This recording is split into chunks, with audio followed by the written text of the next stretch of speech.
Commandments for our viewers. Thou shalt not. So it's going to go, yeah, you've heard this before. It's going to go something like, thou shalt not make fun of the person that's trying to back their rig into their sight. And you fellas, I don't want to see you standing there doing, because that just makes it worse. And thou shalt not have a party unless you invite everybody. And when you go to Newfoundland, that's going to be a lot of people, because they're related to everybody. So my name is Barb, Rees, and with my husband Dave, we have traveled Canada extensively. We started in 2003 after he retired. We had this great adventure. We packed up our old motorhome with driftwood and brandy blackberry sauce, and we sold at farmers markets all the way across Canada. Paid for the trip. We like doing that so much, we still do that kind of stuff. So Newfoundland was a big dream for us. Have you got BAD, B-H-A-D? Do you have that? You should have, if you want to stay young. Big, hairy, audacious dreams. And you're never too old to have a big, hairy, audacious dream. Big enough to stretch your comfort zone, hairy enough to scare the living daylights out of you, and audacious enough that some friend of yours goes, you're going to do what? You can't do that, you're too old. Yeah, that was our dream for Newfoundland in 2013. So 36 days across country from Powell River, and we arrived in Newfoundland.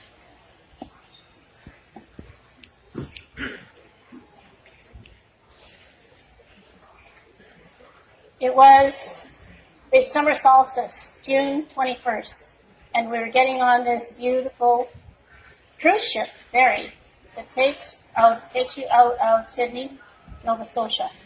Now, be aware that if you're going to go on the ferry, you need to book way in advance, because there's 2 ferries that run, and they book up really, really fast. And there's the cover designer. I just realized that my cover designer is sitting on my front row. Welcome, Oli. If you see beautiful books on my table, that's the man. Anyways, where was I? Oh yeah, book in advance. We were a 32-foot motorhome with a car, so that made us 50 feet. That's pretty big to get on the ferry. With a 16-hour ferry, with the cost of the motorhome, the cost of the stateroom, and the cost for $30 to put our little dog in the little doggy jail, because you can't leave him down in the rig, $1,040. It's not cheap. That's one way. That's the long 16-hour way. You do this on Newfoundland, you come up on the other end. We went home and traded it in on a 25-foot. This cruise was beautiful, though. We got lucky, the seas were calm, and we had brought our blackberry wine just so that we could sit in the room at night with a big full moon, spreading the silver lame all over the ocean, and we celebrated making our dream come true on this cruise on the way to Newfoundland. Poor little Pally, on the other hand. Or I don't know who's more sad, Pally or Dave. Pally had to go up in a doggy jail in his little tiny kennel. Pally had never been away from us, sleeps with us every single night. I'll bet you have dogs like that too. Yeah. But they can't stay down in your rig because it's locked down for the whole time that you're on the sea. And one of the rules is you have to put a muzzle on their nose when you take them out.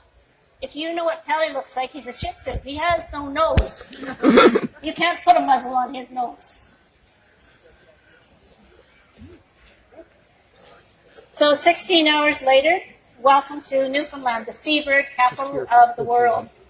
Newfoundland is bigger than New Brunswick, Nova Scotia, and PEI all put together.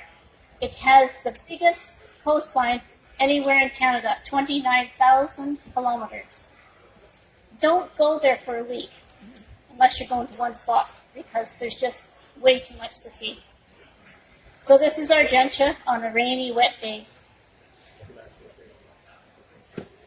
So here's the map. Down on the bottom there where the star is, that's where we landed, our Gentia. You could take another ferry and go to the French Islands, St. Pierre and Miquelon. We didn't do that. So we're going to work our way around Newfoundland from the east across to the west.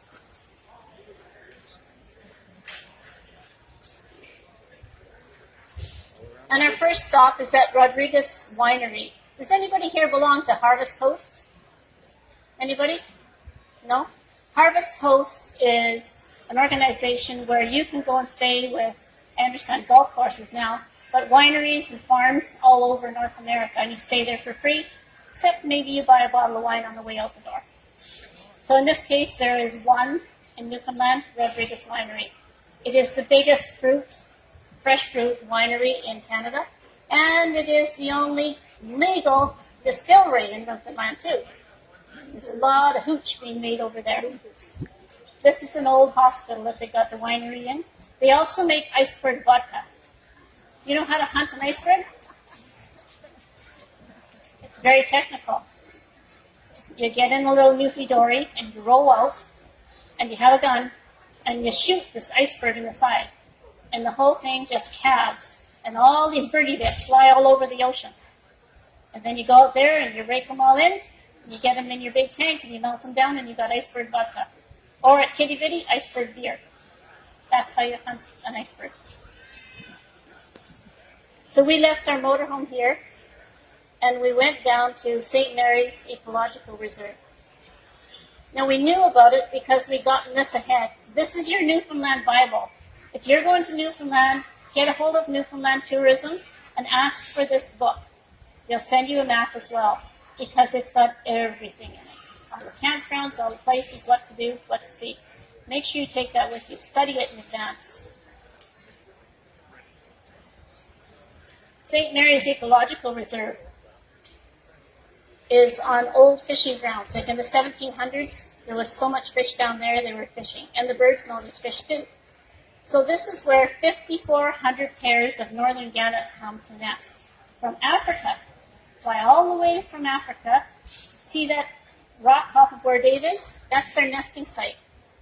They come all the way from Africa with the same mate every year to the same spot. I don't know how they do it because it just looks like one mass of birds. But they've got a spot marked out and that's where they nest every single year. So you can imagine sitting there with mirrors and kittiwakes and gannets and all these hundreds and hundreds of birds, thousands of birds flying over top of you. It just felt like it was in a National Geographic film. It's like, wow, I didn't think I'd ever experience anything like this. It was amazing. And the smell, well, that was amazing too.